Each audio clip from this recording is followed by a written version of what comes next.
Welcome to sports, everybody. We're doing this one tonight for Elijah Obed. He celebrates his 60th birthday today. He, of course, is a former Bahamian world champion in the middleweight division. Well, the 30th Hugh Campbell Basketball Classic tipping off yesterday at the Kendall Isaacs Gym. Our Nikos Cavallo was courtside for the first day of action. Let's get straight to the action. The St. John's Giants came out yesterday and flattened the Government High Magic men 40-21. For Coach Herbie Brown, the win was well appreciated, but still mentioned the things they need to iron out to keep that win-loss record in their favor. We executed great today, and that's what we need to do in order to keep moving on in the tournament. You know, if we execute defensively and do what we're supposed to do offensively, we should be very competitive in this tournament. If we play pressure defense, we'll be all right. We need to rotate when we're in our defensive sets, and once we get into our offensive sets and execute properly, we'll be just all right. As far as fair is concerned, my team, we basically fearless because we put all our faith in God, and God is above any man, you know, so through him, we could do anything. So we're just trying to take it one game at a time, and hopefully by the grace of God, we can matriculate through this tournament. The Doris Johnson Mystic Marlins also came away with a win as they clipped the Prince William Falcons 46-42. For Coach Harcourt McCoy, he thinks the first win of any tournament is crucial to his team's success. Most teams that would play for the Family Island teams would definitely want to get a win under their belt, get guys acclimated to this environment and get all the kinks out before you get deeper down into the tournament. However, the tournament is far from over and more work still needs to be done. It's always an important thing to try and work on defense because defense brings offense. Communication is a big thing, but I think one of the smaller things that we haven't really established is getting a chemistry amongst a nucleus of players that will be returning next year and getting them comfortable playing against high-level competition. Then in the final game of the night, the C.I. Gibson Rattlers, hot off of a GSSA championship, looking sharp with their first win of the tournament. They coasted to an easy win over the St. Anne's Blue Waves 68-27. Coach Kevin K.J. Johnson talked more about the victory. We wanted to come out strong. We wanted to cut down our turnovers because in the GSSA championship we had a whole lot of turnovers, and we wanted to just minimize that. And I think we did that a little bit tonight. I feel like we still have to work on concentrating a little harder, going to the basket and making our layups. Focus a little more harder on the defensive end, and once we do that, we'll be going forward in the right direction. The spotlight is on the Rattlers. Nonetheless, everyone else in the tournament is on their heels. Coach Johnson addressed what his team needs to do to stay ahead of the pack. We got to do a better job in terms of rebounding the basketball, because when we play against tougher teams, you know, we got to focus deeply on you know, taking care of the basketball and not turning it over, and you know, making our free shots when it counts. And you know, as the week go on, we're going to get better, hopefully, and we can continue making good shots and making good decisions. For ZNS Total Sports, I'm Nikos Cavallo. All right, thanks a lot, Nico. Now also on court yesterday were the CC Sweeting Cobras and the QC Comets. The Comets gave the Cobras a scare for a while, but down the stretch, CC Sweeting would pull away for a 47-37 victory. Roosevelt Chicken Wiley, he led the way in the win with 16 points and 9 rebounds. Wilton Johnson, he had a side-high 13 points for the Comets. This is how Coach Dwayne Smith summed up the loss. We missed like 19 free throws. That's what really hurt us in the game. And only 6 people our guys show up for a big game like that. That's what really caused us to lose the game. All right, now what are the things you need to work on besides the free throws to come back and get out of this hole to make sure you all try to stay on top of the tournament? One word: we just got to fight. We got to fight through this to win the next game and to win the game after. We got to fight and play together. All right, talk about the chance of going up against the big dogs in the tournament. What y'all need to do to make sure y'all come out on top against those guys? And we got to play harder. We got to hit our free throws, and we have to box out because we don't have no legitimate big man. All we have is a bunch of guards. The majority is 10 graders. Well, still talking hoops, the North Eleuthera District recently hosting its Senior Boys Basketball Championship. This one was all about the North Eleuthera Lions. They won the title over Harbour Island.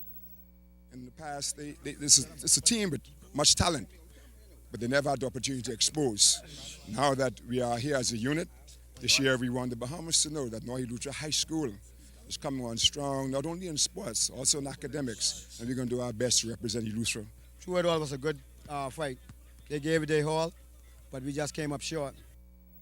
Well, it's always encouraging to see individuals taking an interest in their neighborhoods, and tonight, Nikos Cavallo tells us about a project which is being undertaken to revive a community basketball court.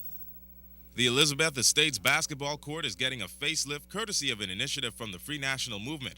I caught up with Senator the Honorable Dr. Dwayne to find out more about the initiative. The Free National Movement Elizabeth branch, we basically looked at this as a very important part of the community. Unfortunately, the park, which is such an important place, is not quite up to the standard that we'd like to see.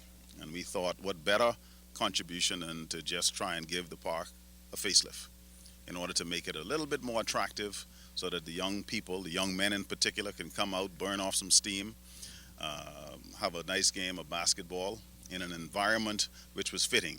Dr. Sands then highlighted the importance of parks to not just the community, but the nation collectively.